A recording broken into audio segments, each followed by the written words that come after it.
Hello. Today is Friday, August 1st, 2025.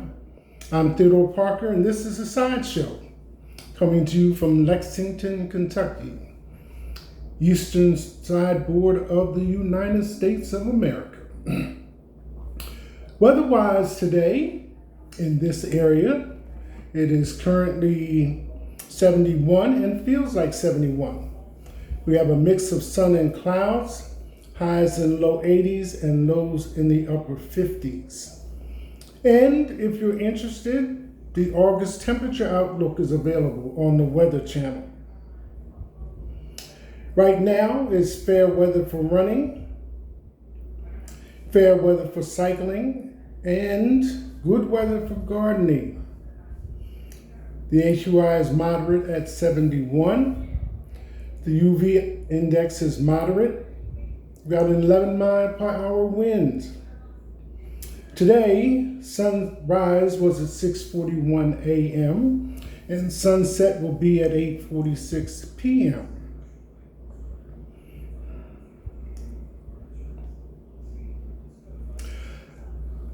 Other news in the weather, there was a earthquake in Russian waters that subsequently resulted in a tsunami that affected, I think, well, number one, Hawaii anyway, because there were news flashes of people being told to evacuate from certain areas. So that's a phenomenon that until now has not happened previously, generated in Russian waters.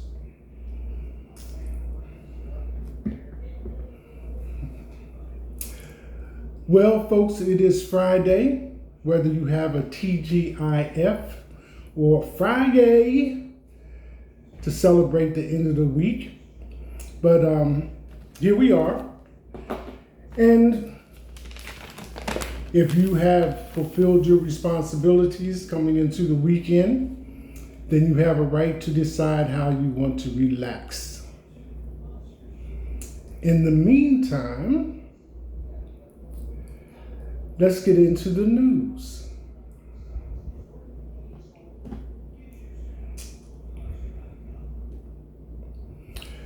In Lexington, a woman sentenced for impeding the arrest of a fugitive. So, without getting into names, this is pertaining to an arrest that the ICE was trying to make of a man that came in from Mexico illegally. And his female friend was trying to assist him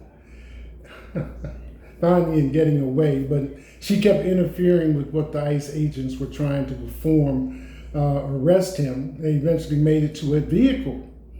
And in the process of bucking the car, swerving, and trying to drive away, officers were injured. So that's the story behind that.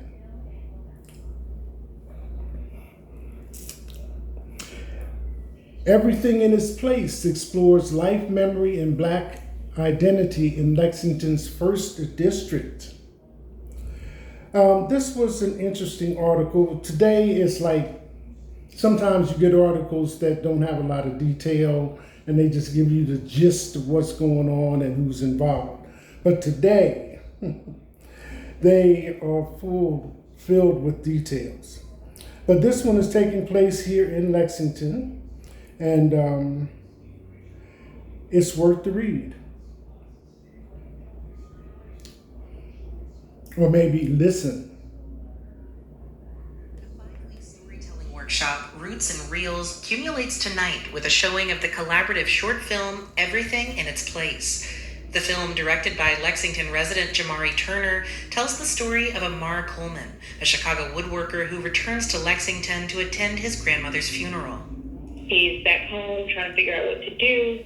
There are a lot of themes of like identity and belonging and legacy and home ownership. Though Amar is a fictional character, the stories he's surrounded by are rooted in real life. So the 5-week workshop that we did centered intergenerational stories. We had a huge range of ages from 19 to 74. And I introduced introduce different storytelling methods like photo elicitation and story circles. A film is a wonderful place to sort of merge true stories and what's real and imagination. And it can sort of inspire us, Black Lexingtonians, to imagine worlds that are really rooted in our own experiences. Everything in Its Place will premiere at the Kentucky Theater tonight at 7 p.m., with a reception and panel discussion to follow. Tickets are free. You can reserve one in advance by emailing rootsreelsfilmproject@gmail.com. For WUKY News, I'm Clay Wallace. So I thought that was an interesting fact about Lexington.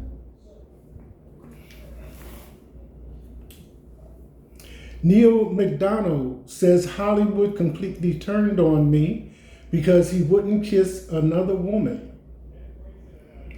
Well, this actor has been in Yellowstone, was the villain in Walking Tall, just to name two, and also appeared in the Road TV series. Just to name a few so you can kind of orientate yourself to who I'm speaking about.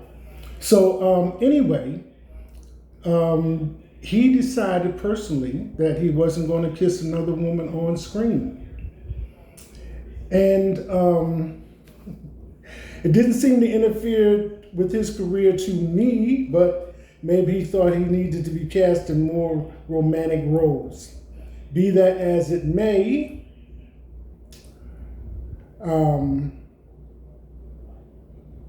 according to the article, it speaks about his wife, and McDowell has been married to Ruve, R-U-V-E, with an accent mark, Robinson since 2003, and the couple has 5 children together. It didn't hurt his marriage any either, did it? Neil McDonough, Hollywood won't cast me in certain films because I wouldn't kiss another woman.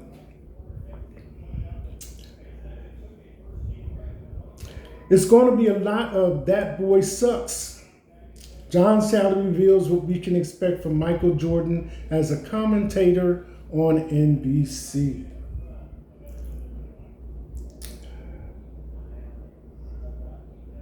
Jordan already has our attention from his stats on the basketball court. Came out of there and due to shrewd business decisions, landed himself in the billionaire bracket for Forbes magazine. So now we have something else coming up. And Jordan as a commentator. Go ahead and find this one.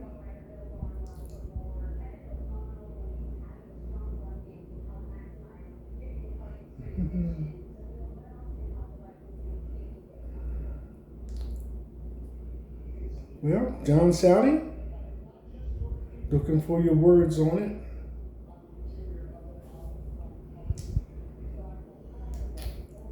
It's going to be a lot of That Boy Sucks. John Sally reveals what we can expect from Michael Jordan as a commentator on NBC. After retiring from the game over 2 decades ago, for many, the greatest player of all time, Michael Jordan, has rarely appeared in public, let alone commented on the day-to-day happenings around the association. Even during his time as the majority owner of the Charlotte Bobcats and later Hornets, his airness largely kept a low profile. But that's about to change in a big way. Starting with the 2025-2026 season, Jordan will join NBC Sports as a special contributor to its NBA coverage, giving fans a whole lot more of the GOAT than they've gotten in years. The timing feels too perfect to be true, but it is. NBC returns to carrying the NBA after a 23-year absence, having last aired games in 2002. The network that famously chronicled all 6 of Jordan's titles with the Chicago Bulls. And now, as the NBA heads into a new media era, its most iconic figure is stepping back into the spotlight.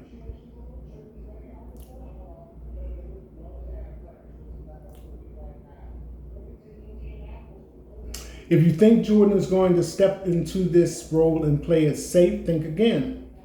John Sally, who spent half a season alongside MJ in Chicago, and years before that as a rival with the Bad Boys Detroit Pistons, doesn't see the six-time champ holding anything back. In fact, Sally expects the exact opposite. It's going to be a lot of, that boy sucks, man, I don't know how they paying that guy. Sally explained by imitating Jordan's signature voice. Oh, he is 62 now. He's going to tell you what he thinks. I'm sure of that. But his perspective is from a killer. So it's going to be really, really good. That's the thing with Jordan. His competitive fire didn't vanish with retirement. If anything, those who know him best will tell you that it still burns, just redirected elsewhere.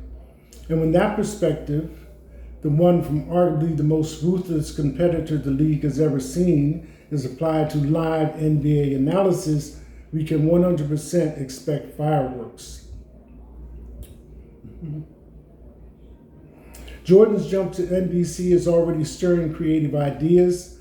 Podcast host Rich Eisen even pitched the network to give Jordan his own segment, one where he'd grab a tablet and dissect what someone said or break down a certain play, just like the moments that made The Last Dance so iconic. The thought of MJ shaking his head at a boneheaded decision or laughing at a bad take on live TV could do wonders for the fans eager to watch Jordan in action. Just a little different action than they were used to. And be honest, players, coaches, and fans will hang on to every word. Whether you love him or hate him, you don't ignore Michael. But that's what makes this so exciting. After decades of mostly staying silent, Jordan is about to give the basketball world an unfiltered glimpse into how he really sees the game today. And as long as you stay on his good side, hearing his airness speak his mind might just be the best thing to happen to NBA coverage in years.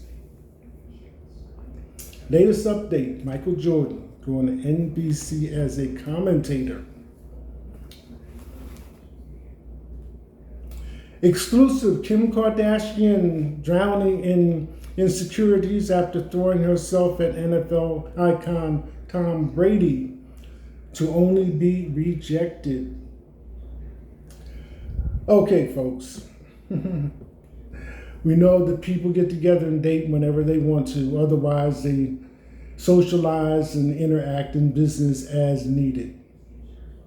This is coming from Jeff Bezos and Sonia Sanchez's wedding, engaged the whole city for $50 million to accommodate his guests from everywhere. So anyway, somebody took it into their mind to follow one or the other, apparently Kim, as she circulated through the crowd. So I guess Tom Brady and Kim ran up across each other a couple of times and just passed a few words. Whereas, as he mingled, him and Sofia Vergara seemed to get along well enough to stand there and talk.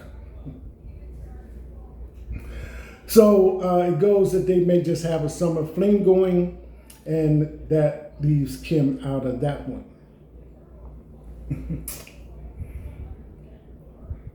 So bad for our country. Lone GOP rep wants politicians out of insider trading, and Trump's already having a billionaire-sized meltdown.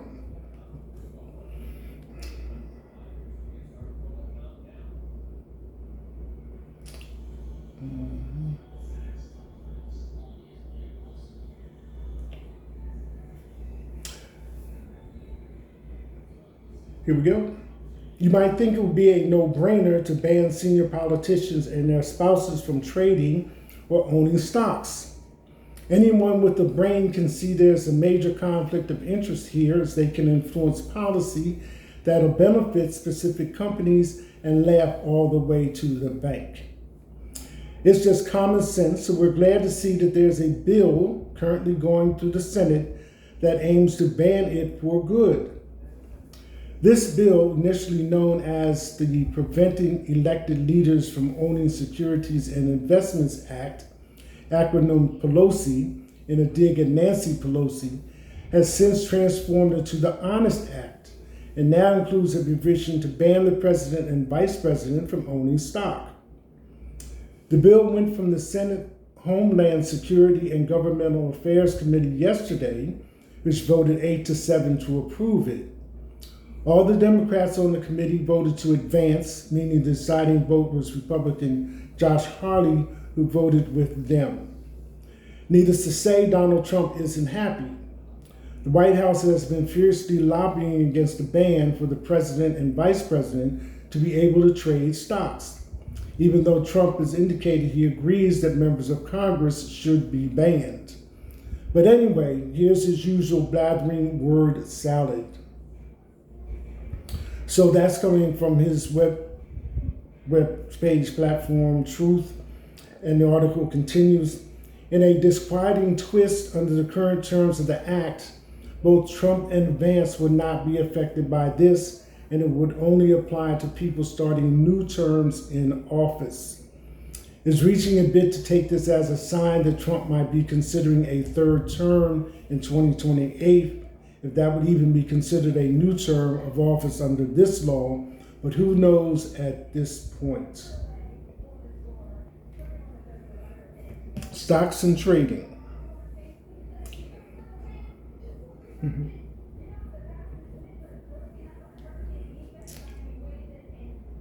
Nancy Pelosi scolds Jake Tapper for asking about insider trading allegations. Why do they have to read that?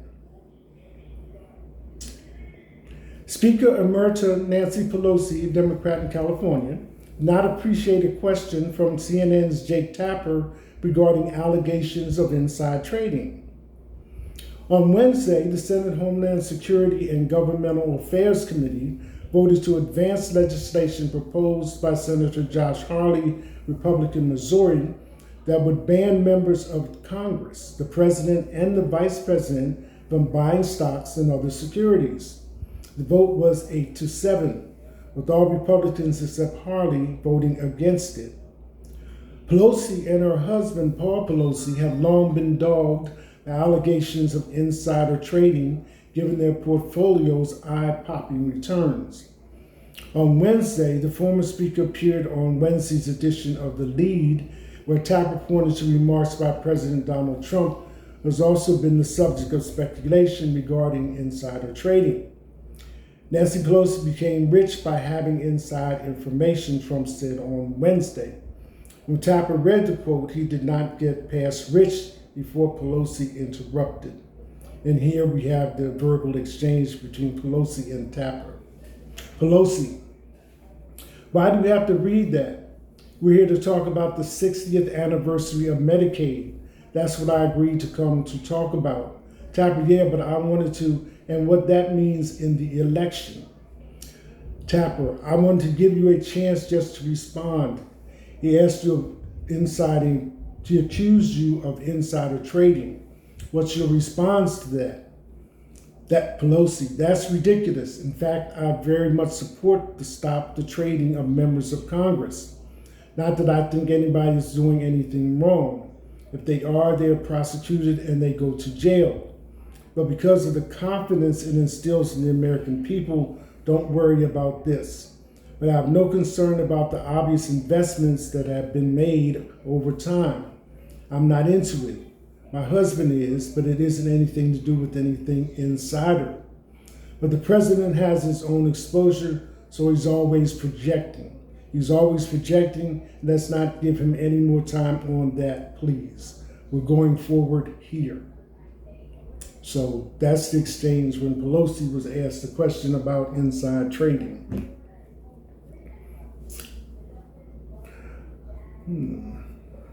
Speaking of Michael Jordan, secrets of NBA legend Michael Jordan's $9.5 million mansion revealed, which includes bizarre model of streets of Baghdad. Michael Jordan's former Champions Point home is open to fans. The six-time NBA winner spent around $50 million building his dream 9-bedroom mansion in Chicago.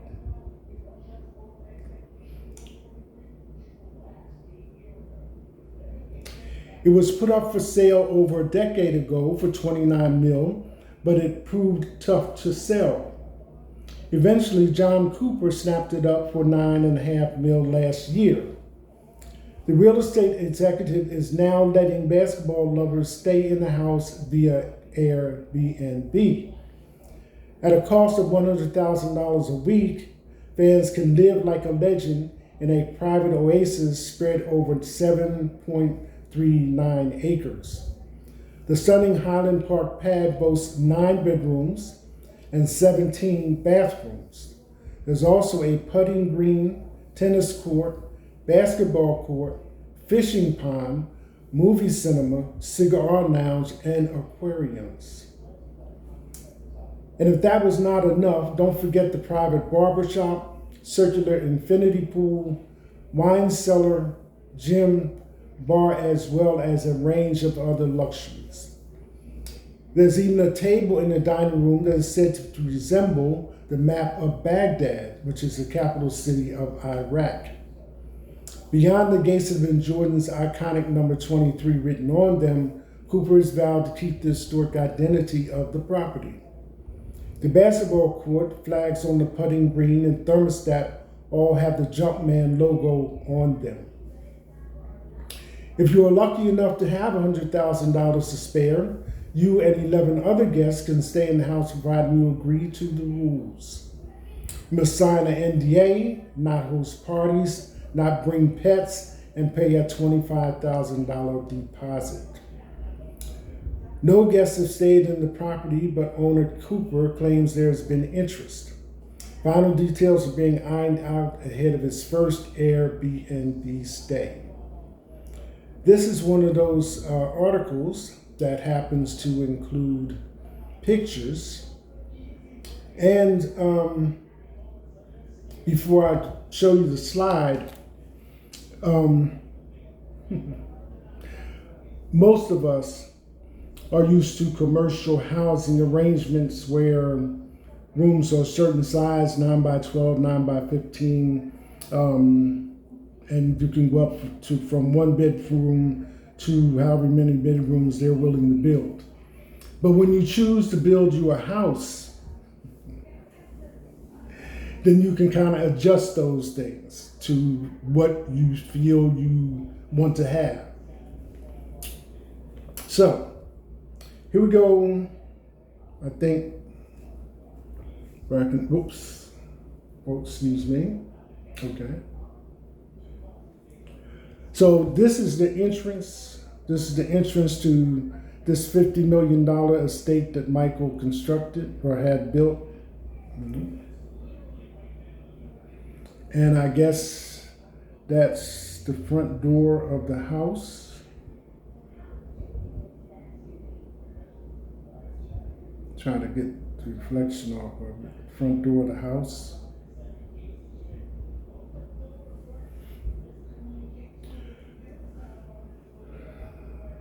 Living room area.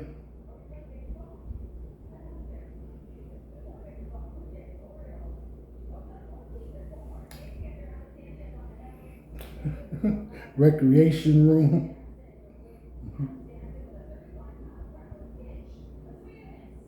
That's the pool table in the center of the floor, folks. And Michael himself.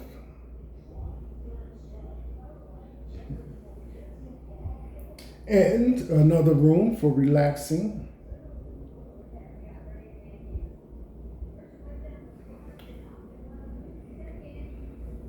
Some outdoor activities on the tennis court.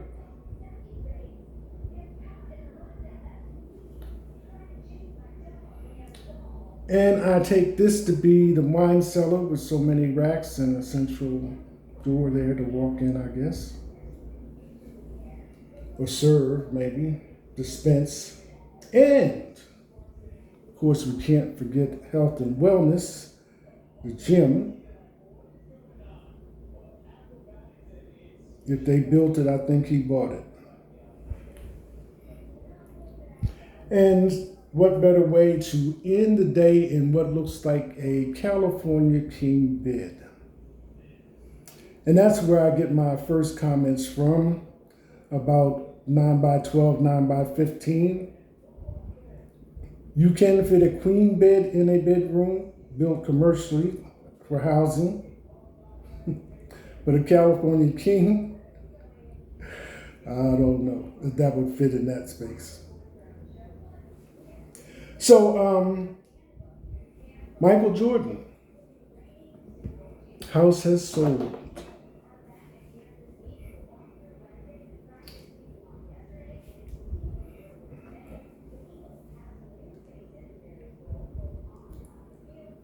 Secrets, fever. Don't need a savior, WNBA does. Caitlin Clark dubbed WNBA's lifeline after Fever's third straight win, says Jason Whitlock. I had read another article related to Caitlin Clark, Angel Reese, and Ice Cube. Before the start of the Big Three basketball season, Ice Cube had offered Caitlin Clark $5 million to come play for him. And I guess as people do, they heard conversation or been involved with conversation why he didn't go and offer something to Angel Reese. So his explanation in the article is that the proposal that was put together for Caitlin involved sponsors and other people that are grouped together as opposed to him doing something personally on a business level from where he was situated. So that was like, we're going to put this together, give it a try, $5 million, see what she says. So there was no further thought of it beyond that. And whatever decisions they make, both of their names are regularly mentioned relative to the NBA or some other activities. So, women's basketball. And this is now timely spoken to because with Caitlin being out with the groin injury, then the 3 games that she hasn't played, the Fever still has put together a game plan that gave them the W. So that's the premise for that article.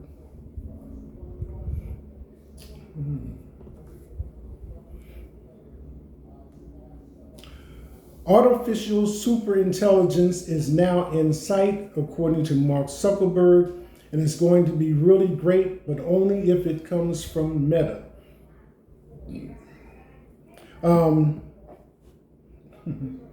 If it's in the news, we'll cover it. In this instance, I still want to give it a pause. The court decision for $700+ million that was supposed to be distributed to Facebook users for breach of privacy. Did anybody ever receive that money? Okay, the only thing I heard was that the lawyers got paid, and I haven't seen or heard a penny of it since, about it since. Okay. Artificial superintelligence, which is arguably a synonym for AGI, or artificial general intelligence, is now in sight. So says no lesser an authority than His Royal Suckness, Meta CEO and self-appointed soothsayer on the subject of synthetic thought, Mark Zuckerberg. El Suck made his comment in an open letter posted on the Meta website entitled Personal Superintelligence. The general gist of the missive is that the superintelligence is coming and is going to be great, like really, really great, but probably only if it comes from Meta. The superintelligence from everyone else Yuck, you don't want that. I'm extremely optimistic that superintelligence will help humanity accelerate our pace of progress.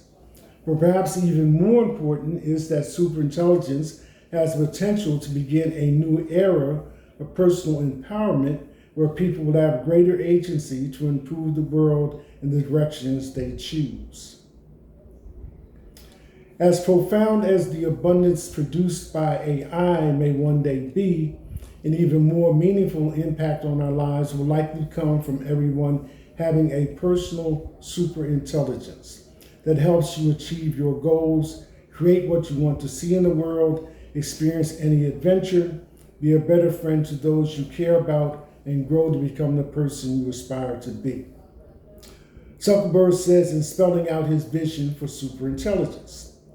The catch, of course, is the implied threat that you're only going to get this brave new world under the benign AI stewardship of Meta. Everyone else is out to get you.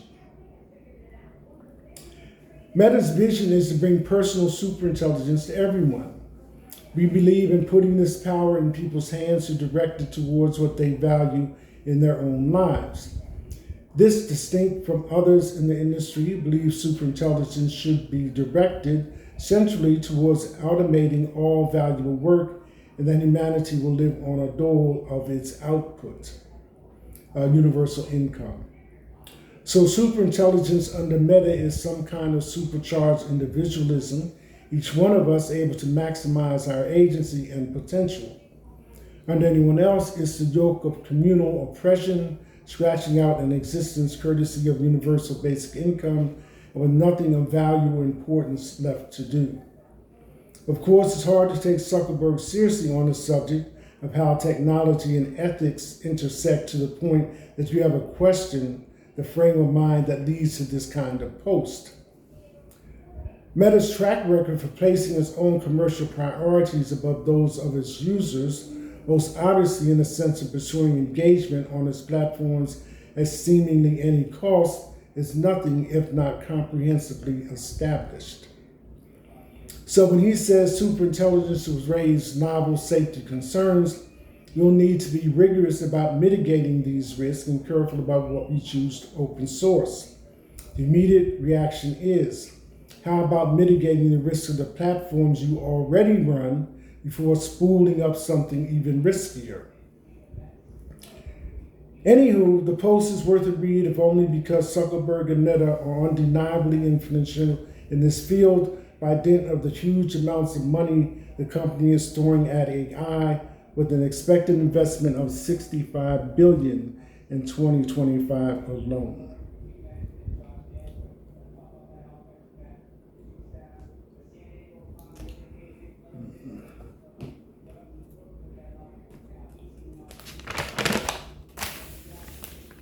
So that concludes those news items that are in the headlines for today, Friday, August 1, 2025.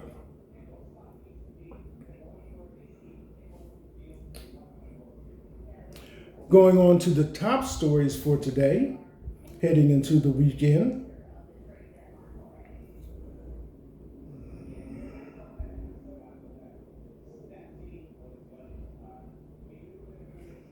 The first one is Trump formalizes high tariffs as he tries to reshape the global economy.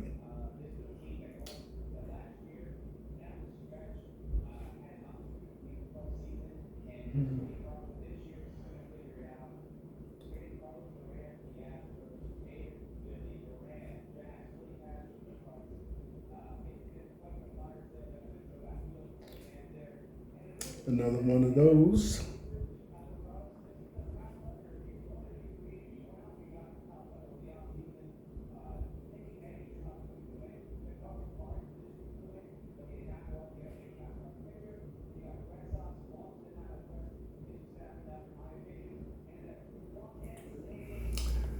This has the kind of details that show you where your money is going and how it's being spent. Trump formalizes high tariffs as he tries to reshape the global economy. President Trump making good on his threat to impose what he's called reciprocal tariffs on nearly every nation, with the White House announcing sweeping import tax rates ranging from 10 to 50%, set to take effect in 7 days. In a phone interview overnight, the president noting the more than $26 billion in tariff revenue the Treasury Department reported last month, and predicting, quote, "We will be taking in hundreds of billions of dollars, and very quickly." That revenue, though, is paid by U.S. importers and often passed on to consumers, potentially leading to higher prices on everything from orange juice and coffee from Brazil to iPhones made in India. I asked the president if he's concerned about potential price spikes. The only price that's spiked is the hundreds of billions of dollars coming in, he told me. Democrats blasting the tariffs, which are currently being challenged in federal court. What the Trump administration is trying to pull off is the unconstitutional power grab of Congress's revenue-raising authority. Thursday's executive order formalized trade agreements with some major trading partners, including Japan, South Korea, and the European Union. This is probably the biggest deal ever reached in any capacity, trade or beyond trade. But the White House has yet to strike final deals with 3 of the U.S.'s largest trading partners, Canada, Mexico, and China. Mr. Trump asked Thursday how Canada can lower its 35% tariff rate. They have to pay a fair rate. That's all. It's very simple. And all we want is fairness for our country. The president offering Mexico a 90-day extension of its 25% tariff rate to continue negotiations after a Thursday call with Mexico's president. And after talks with Chinese negotiators Monday, the Treasury Secretary says only, quote, technical details remain to be worked out. I'm confident that it will be done, but it's not 100% done. Overnight, the Canadian government said they'd keep negotiating with the U.S. to try to lower those high rates, especially on things like Canadian lumber and on cars. The new rates globally start to go into effect in 7 days, but they won't fully apply until October for shipped goods. That's products that are on their way to the U.S. right now. All that could help keep costs down for consumers, including for holiday shopping. Savannah? All right, Garrett, thank you very much. So, goods that come in shipping containers are not applicable to what's going on with the tariffs, at least that much.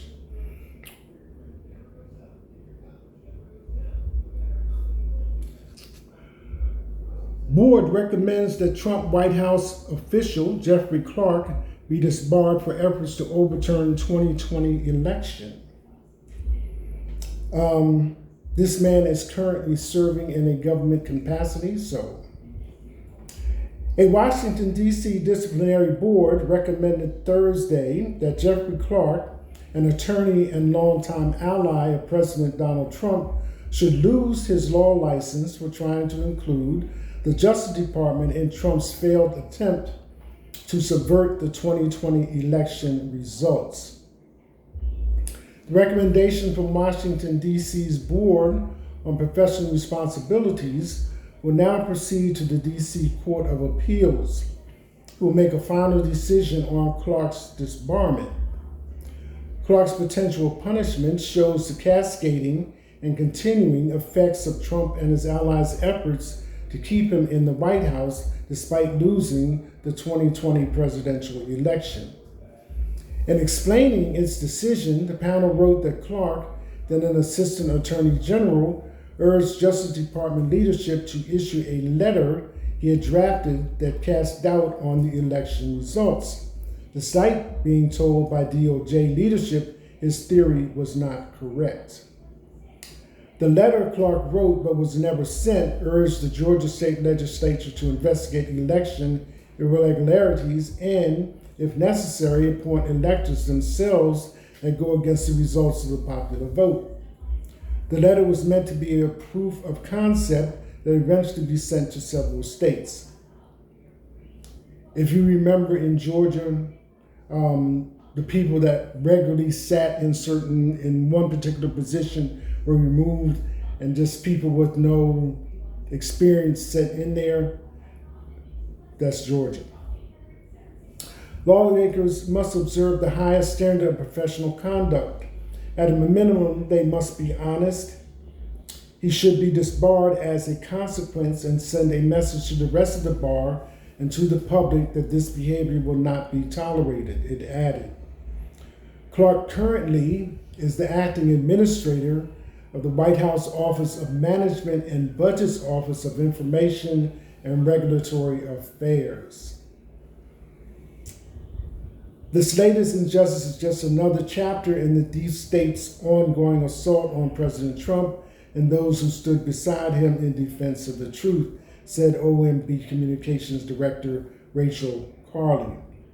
Jeff Clark has been harassed, raided, doxxed, and blacklisted simply for questioning a rigged election and serving President Trump. The fight continues, Clark posted on X.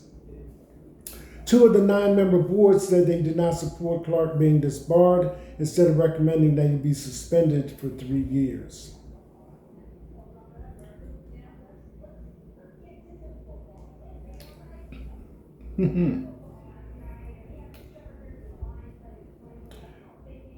Biden warns these are dark days under Trump administration. This largely covers, although former President Biden has not made many public appearances, he has made a few engagements, and this mostly covers his remarks to the audience that he was scheduled to address.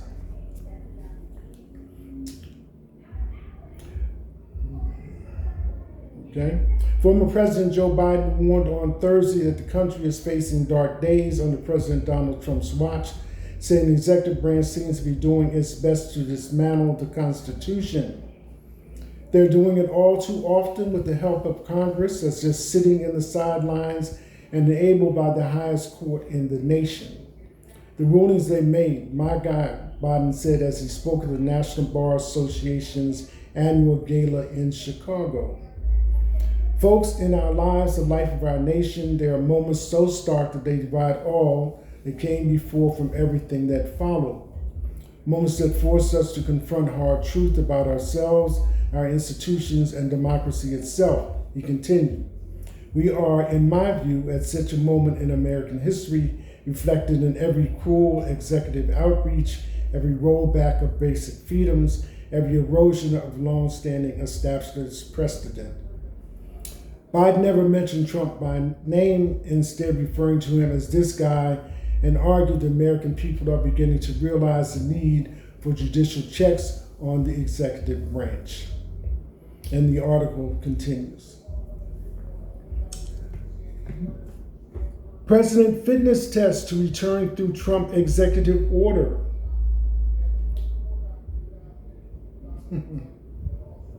Things people come up with.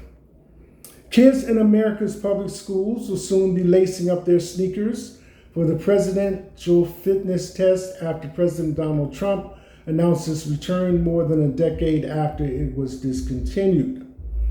Trump signed an executive order on Thursday that will expand the President's Council on Sports, Fitness, and Nutrition and bring back the presidential fitness test in public schools. I'm pleased to announce that we're officially restoring the Presidential Fitness Test and the Presidential Fitness Award. And it's going to be a very big thing, Trump said at the order signing Thursday afternoon, adding that the test has a wonderful tradition and we're bringing it back. The fitness test, which began under former President Dwight Eisenhower in 1956, will return after it was discontinued in 2012 during former President Barack Obama's presidency. Obama replaced it with the Presidential Youth Fitness Program, a comprehensive school-based program that promoted living an active and healthy lifestyle. Well, there have been different versions of the presidential fitness test. The one most familiar with includes a 1-mile run, pull-ups or push-ups, sit-ups, shuttle run, and sit and reach, according to Harvard Health. It's not yet clear what will be included in the Trump administration's presidential fitness test. Well, Boeing sued by flight attendants over Alaska Airlines MAX 9 mid-air panel blowout. 4 flight attendants on the Alaska Airlines 737 MAX 9 plane that experienced a mid-air cabin panel blowout in January last year are suing Boeing for physical and emotional injuries. In separate lawsuits, they are seeking compensation for past and future economic damages, citing physical and mental injuries, emotional distress, and other financial costs. Each of the 4 flight attendants acted courageously, following their training and putting their passengers' safety first while fearing for their lives. Tracy Brommeyer, the attorney representing each of the plaintiffs, said they deserve to be wholly compensated for this life-altering traumatic experience. Boeing declined to comment, while Alaska Airlines did not immediately respond to Reuters' request for comment.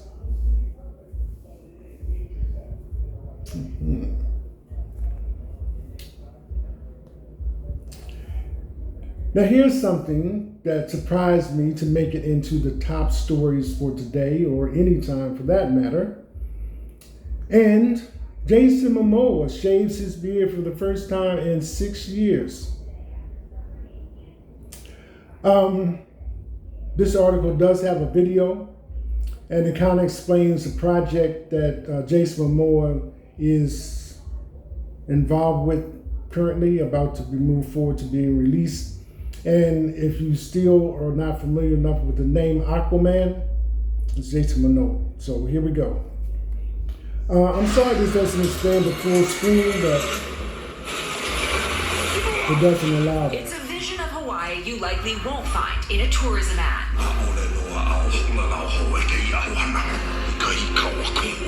Told from a native perspective, Apple TV's new Chief of War series shows the epic struggle to unify the Hawaiian Islands and fight back against colonial invaders in the late 18th century. If this island is divided, this kingdom will fall.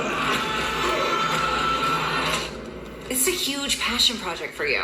It's as big as it gets. This is everything I've ever wanted to do, is do something for my culture and my heritage. Based on a real historical figure, Momoa's character, Kai'ana, is one of the first Hawaiians to ever travel abroad. Tell me of the outside world. It's strange. Why were you drawn to Kai'ana's story? I just thought that was amazing. They're like one of the first Hawaiians to ever to leave and go out and see the world, see opium dens, see poverty, see the slave trade. See the slave trade. He comes back, he's poisoned by the outside world. Much of the show is in the indigenous Hawaiian language. Momoa, who is half Hawaiian, says he spent months with a linguistic coach learning it. It was hands down the hardest thing I've ever done. I thought for some reason the ancestors would be like, oh, this is easy for you, and it just isn't. Let's talk about the costumes. The elephant in the room, I guess you could say, is that you wear a loincloth. It's amazing. It was free? I love it. Because it feels like you have nothing on. It's just very masculine. For historical accuracy, Momoa and his producing partners consulted with dozens of experts. Look around. Look how beautiful this is. Wow. Including here at the Bishop Museum, home to a priceless collection of Hawaiian history. Unreal. When you look at the quality at the back, how fine the mesh is and the knots that were made, it wasn't just the part that was seen, but the unseen. How much time went into making sure that you were accurately depicting these traditional and ancient customs? That was the most important thing for us. If we don't get this right, we don't get to come home. That's huge. This is the E minor. The commitment to authenticity also involved training in the traditional Hawaiian combat form known as lua. And what is Hawaiian martial arts? It's an art form specific to Hawaii. It's a bone-breaking dislocation system. I take his arm, twist it like this. I dislocate it out. And, yep. Rip it out. No. Relocate it in another direction. They showed me some of the fighting techniques Ali'i taught to the cast.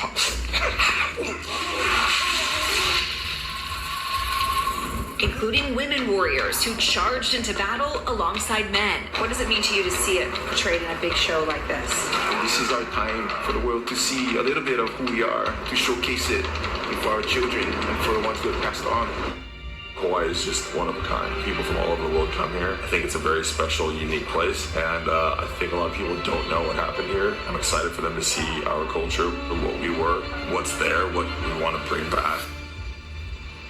And guys, this series is so personal for Jason Momoa that even his own father, who is native Hawaiian and still works on one of the beaches here in Oahu, is in the series blowing the conch shell. It also happens to premiere on Jason's birthday tomorrow, of all things. He calls that one of the many crazy blessings through all of this and says that this series is everything he's ever wanted to do for his culture and his heritage, guys. Good for him. Those very impressive moves on the Hawaiian martial arts there. You got into that. I know. It's going to mess with you. Thanks. Happy birthday, Jason. Cool. And it was talking about, which was the lead to the article, him not having shaved in 6 years. God damn it, I hate it. I think it's been about 6 years, maybe a little bit more, since I did Dune. What was really special about that is when I started, and I started launching Mananalu. At that time, there wasn't, I think we were one of the first ones to ever release the aluminum bottle. And now, 6 years later, you know, airports are banning single-use plastic, all these positive things are happening. So Mananalu, we took a big shift. And the goal now is we partner with Boomerang. And so we have a closed-loop system. The goal is just to eliminate waste, cut down on all the emissions. So imagine, like when you're in Hawaii, you go to all those hotels, and my goal is to stop bringing over single-use plastic. Stop it, we don't need it. This is the kickoff, June 3, and I want to tell you guys and inform people that Mananalu, powered by Boomerang, is out there trying to make change. Only for you, Diddy.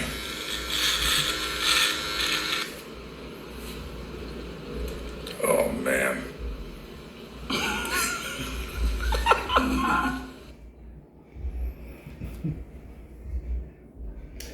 So that's a water company that Jason Momoa is involved with. And if you remember in the news for a while, there was information being passed as to the hazards that could come from drinking water from plastic containers because of nanoplastics that were entering people's bodies, and there wasn't enough technology to determine what damage could be done from that. And it could happen simply by unscrewing the top on a plastic water bottle. Those nanoparticles would drop into the water. So his water is in aluminum cans. So that's a shift. He said they started ahead of what was released about plastics. So now they're on the boomerang of people shifting away from water in plastic bottles.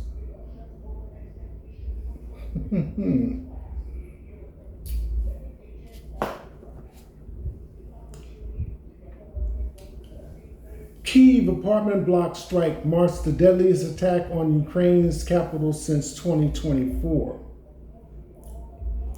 The death toll from Russia's heavy bombardment, part of what's included in this article, it mentions from time to time about the death toll that's resulting from the Russia-Ukraine war.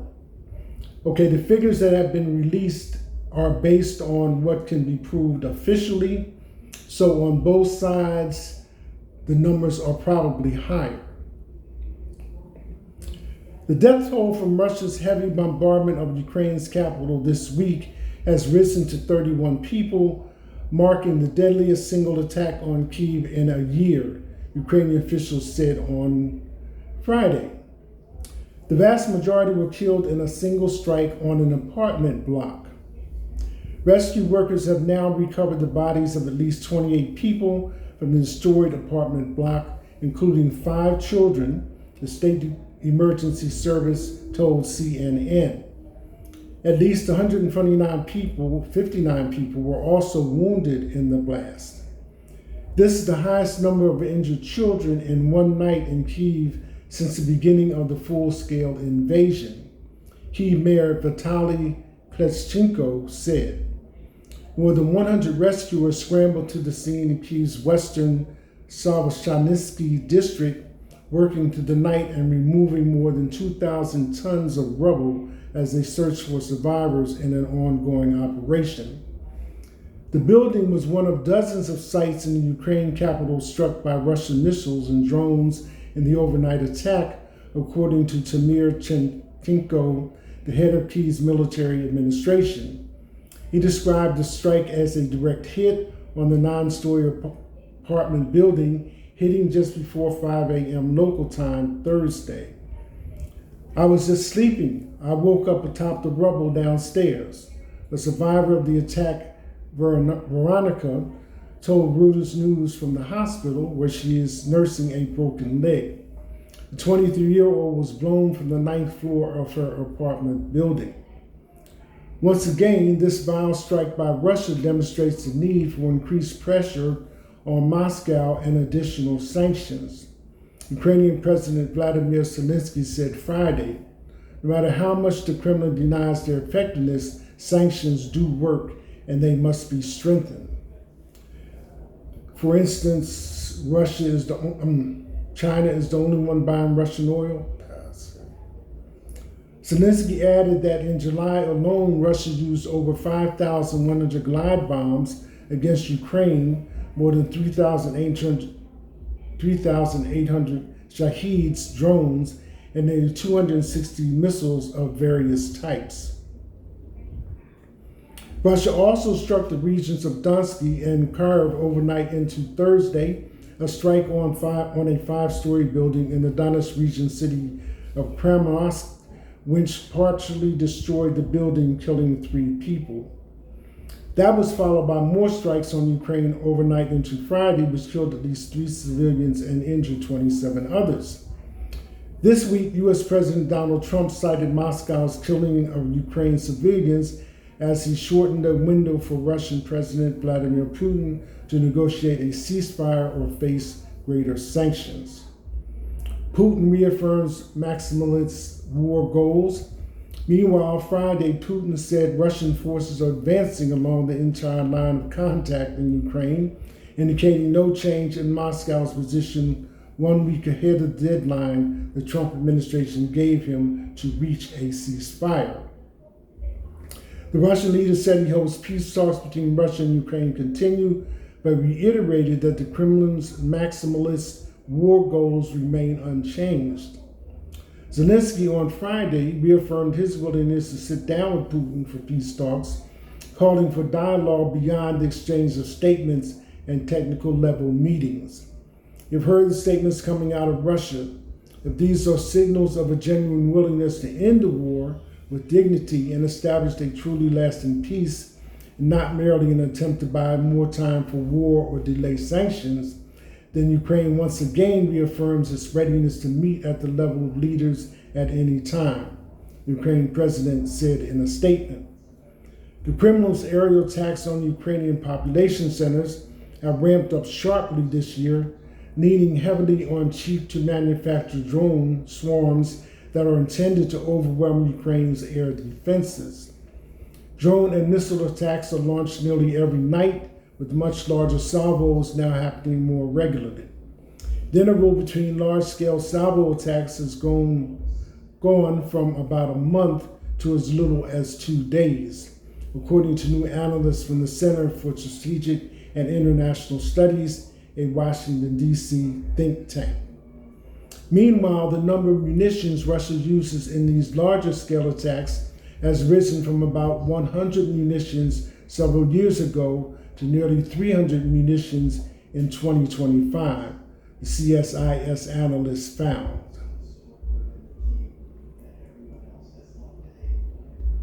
And then, just so acknowledgments are made, for more CNN's Laura Sherman and Angus Watson contributed to this report.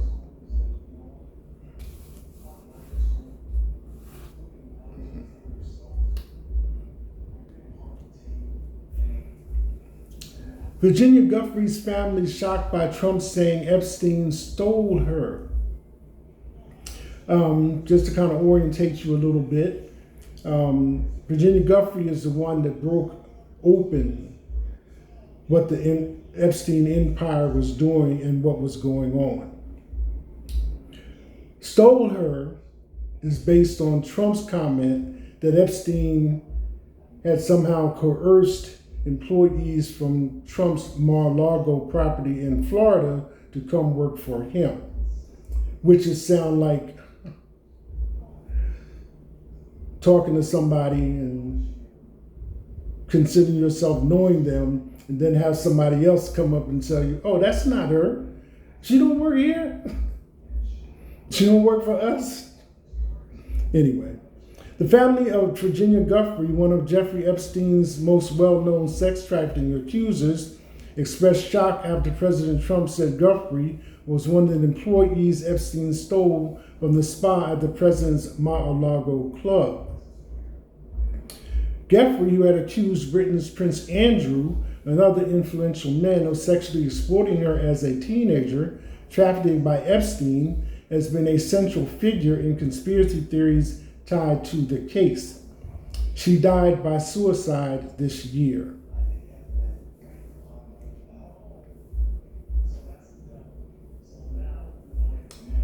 It was shocking to hear President Trump invoke our sister and say that he was aware that Virginia had been stolen from Mar-a-Lago, the family statement said. Mr. Trump, responding to a reporter's question on Tuesday, said he got upset with Epstein over his poaching of workers, including Guthrie, from his Palm Beach, Florida club. The statement from Guthrie's family is the latest development involving Epstein, who took his own life in a New York jail in 2019 while facing federal sex trafficking charges, and the Republican president who was his one-time friend. Mr. Trump denied prior knowledge of Epstein's crimes and said he cut off their relationship years ago, but he still faces questions about the case. Mr. Trump's comments makes us ask if he was aware of Jeffrey Epstein and Ghislaine Maxwell's criminal actions, the family statement said. Maxwell, who was convicted in 2021 on sex trafficking and other charges, is serving a 20-year sentence in Tallahassee, Florida, is the one who targeted and preyed upon then 16-year-old Guthrie in 2000, the family said. We and the public are asking for answers. Survivors deserve this, it continued. White House Press Secretary Carolyn Leavitt noted the president was responding to a reporter's question and didn't bring up Guthrie himself. The fact remains that President Trump kicked Jeffrey Epstein out of his club for being a creep to his female employees, she said. Asked Thursday afternoon about Guthrie's family statement, Mr. Trump said he didn't know why Epstein had taken staff. I said if he's taking anybody from Mar-a-Lago, he's hiring or whatever he's doing, I didn't like it. And we threw him out. We said he didn't want him at the place, Mr. Trump said. I didn't like it that he was doing that. The family statement comes shortly after the Justice Department interviewed Maxwell. Deputy Attorney General Todd Blanche questioned Maxwell over 2 days in a Florida courthouse through details about what she said haven't become public. Maxwell's lawyers have said she testified truthfully and answered questions about 100 different people. That says she's willing to answer more questions from Congress if she is granted immunity from future prosecution for her testimony and if lawmakers agree to satisfy other conditions. A message seeking comment about the Guthrie's family statement was sent to Maxwell's attorney Thursday. A Trump administration official said the president is not currently considering clemency action for Maxwell. Guthrie says she was approached by Maxwell in 2000 and eventually was hired by her as a masseuse for Epstein. But the couple effectively made her a sexual servant, she said, pressuring her into gratifying not only Epstein, but his friends and associates. Guthrie called Maxwell the mastermind behind the alleged sex trafficking in an interview with CBS News' Gayle King in 2020. She is a monster. She's worse than Epstein. She did things even worse than Epstein did. She was vicious, she was evil, and she's a woman, Guthrie said. Guthrie also told King that Maxwell could incriminate very well-known people. Guthrie previously said she was flown around the world for appointments with men including Prince Andrew while she was 17 and 18 years old. The men, including Andrew, denied it and assailed Guthrie's credibility. She acknowledged changing some key details of her account. The prince settled with Guthrie in 2022 for an undisclosed sum, agreeing to make a substantial donation to her survivor's operation. The American-born Guthrie lived in Australia for years and became an advocate for sex trafficking survivors after emerging as a central figure in Epstein's prolonged downfall. Her family statement says she endured death threats and financial ruin over her cooperation with authorities against Epstein and Maxwell. So that's the latest on that one.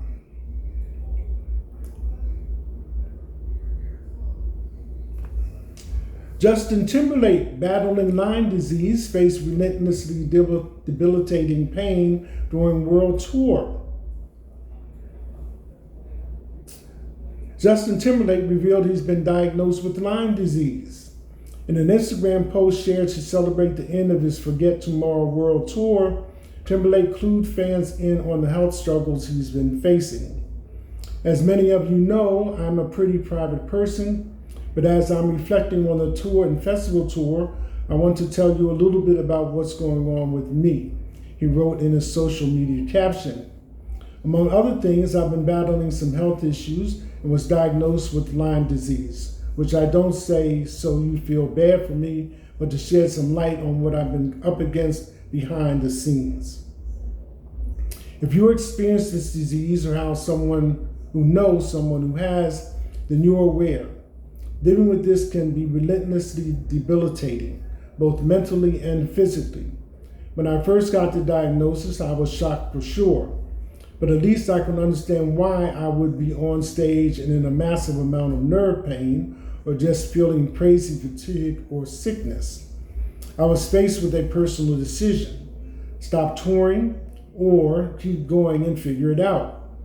I decided the joy that performing brings me far outweighs the fleeting stress my body was feeling, so I'm glad I kept going. Justin Timberlake is married to Jessica Biel.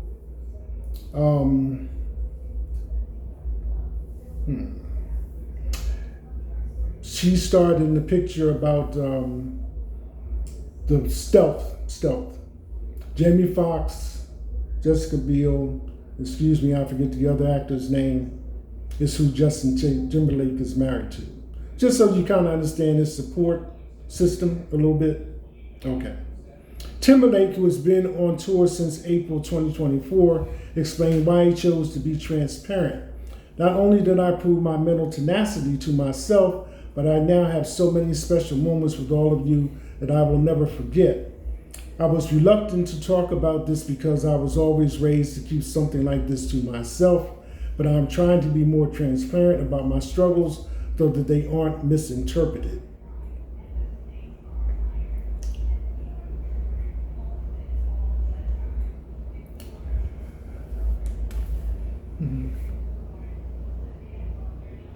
Now, this next one, folks, actually appeared in the news feed and in the top stories to boot, which, if there was a DM service attached to YouTube, there's comments, there's room for comments, don't misinterpret. But between Jason Momoa's shaving and this one, you can decide. The modern potato evolved from a wild tomato fleeing 9 million years ago, scientists say. The humble modern-day potato, first domesticated about 10,000 years ago, got its start in the Andes Mountains before becoming a key crop the world depends on. But because plants don't preserve well in the fossil period, its lineage has remained largely a mystery. Now, a team of evolutionary biologists and genomic scientists have traced the origins of the starchy staple to a chance encounter millions of years ago involving an unlikely plant relative, the tomato. The researchers analyzed 450 genomes from cultivated and wild potato species And the genes revealed that an ancient wild tomato plant ancestor naturally bred with a potato-like plant called Eudoborism 9 million years ago, or interbreed, as both plants had originally split off from a common ancestor plant about 14 million years ago, according to a study published Thursday in the journal Cell.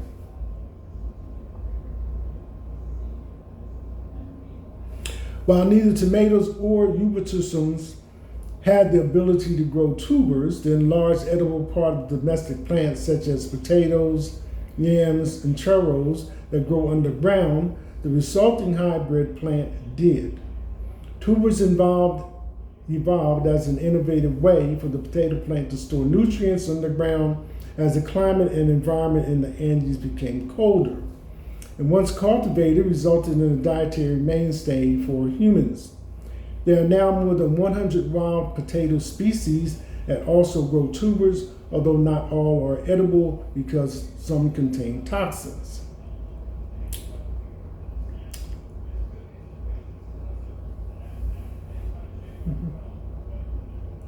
And it continues a little bit more about the history of tomatoes.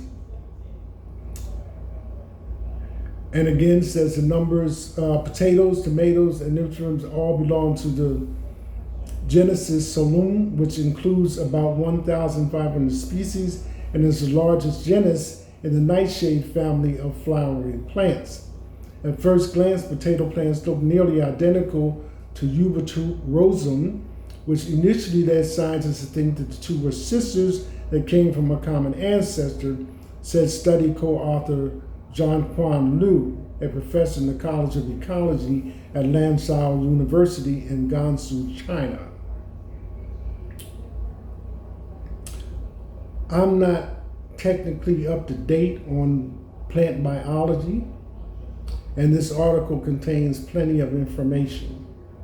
So those of you who are in that field of study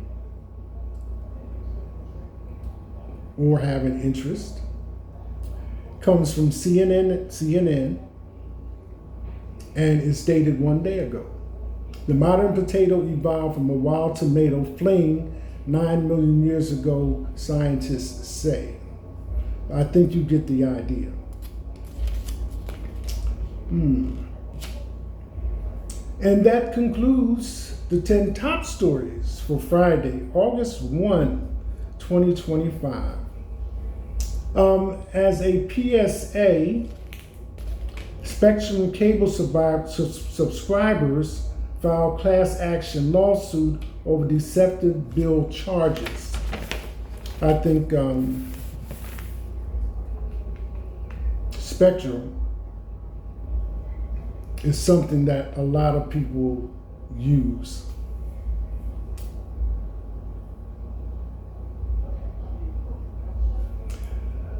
And this one, just to keep things moving along, in the latest sports commentator course of events, Shannon Sharp being removed from ESPN due to allegations. So there is on the internet available his comments talking about having to leave the job or leave ESPN, which coincides with some Hall of Fame honors that his brother is going to receive. He regrets the timing of how things are going, but he figures that whatever's going on with him should not overshadow his brother's Hall of Fame moment.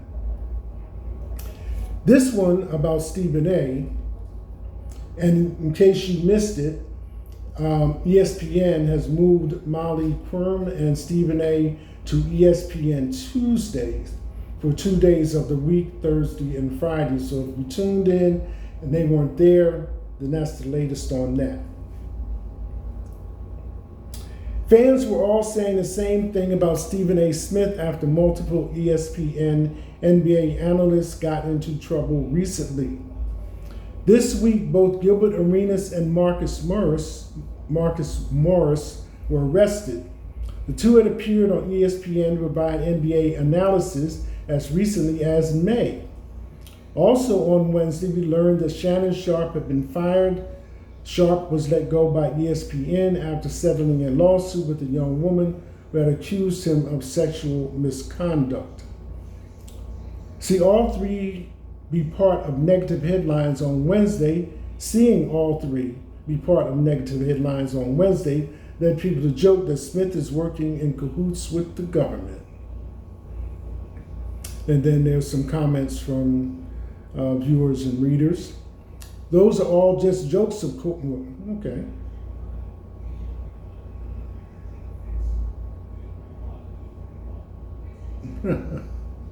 Yeah, so there's one picture of Stephen A. In a uniform. So the article continues. Those are all just jokes, of course, but fans have taken notice of all the trouble ESPN's personalities have gotten into, with the exception of Smith. Smith is on a $100 million deal with ESPN and knows to avoid trouble, unlike some of the other people at the network. So that's self-explanatory. Say, I'm not willing to risk what I have for me and mine for no such nonsense.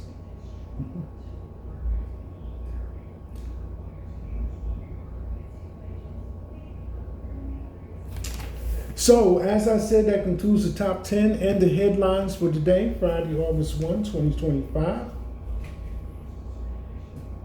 It's the weekend. This is the Side Show. I'm Theodore Parker. That's it. Hashtag